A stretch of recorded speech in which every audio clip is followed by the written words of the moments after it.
Iran যুক্তরাষ্ট্র সম্ভাব্য বৈঠকের স্থান নিয়ে ধোঁয়াশা কেটেছে। শুক্রবার ওমানে বৈঠকে বসতে যাচ্ছে দুই পক্ষ। প্রথমে ইস্তাম্বুলে বৈঠকের কথা থাকলেও তেহরানের প্রস্তাবের পর স্থান পরিবর্তন করা হয়েছে। তবে ওয়াশিংটন পরমাণু ক্ষেপণাস্ত্র ও মানবাধিকার ইস্যুতে আলোচনা করতে চাইলেও ইরান কেবল নিষেধাজ্ঞা প্রত্যাহারের বিষয়ে কথা বলতে আগ্রহী। এরই মধ্যে কাতার, তুরস্ক ও মিশর মধ্যস্থতাকারী হিসেবে একটি খসড়া প্রস্তাব দিয়েছে। এতে ৩ বছরের জন্য ইউরেনিয়াম সমৃদ্ধকরণ বন্ধ ও মজুদ বিদেশে পাঠানোর বিনিময়ে যুক্তরাষ্ট্র ইরান অনাক্রমণ চুক্তির প্রস্তাব করা হয়েছে। ইরানে হামলা চালাতে মার্কিন সামরিক বাহিনীর ব্যাপক প্রস্তুতি আর তেহরানের পাল্টা হুঙ্কারে বাজছে যুদ্ধের দামামা। তবে এর মধ্যে সংঘাত এড়িয়ে শান্তিপূর্ণ সমাধানের আশার আলো দেখা দিয়েছে।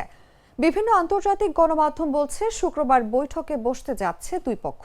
ইস্তাম্বুলে পূর্ব নির্ধারিত বৈঠকটি ওমানে সরিয়ে নেয়া এবং দ্বিপাক্ষিক ফরম্যাটে আলোচনা করার জন্য ইরানি আবদার হোয়াইট হাউস প্রত্যাখ্যান করেছে বলে প্রথমে জানায় সংবাদ মাধ্যম অ্যাক্সিওস।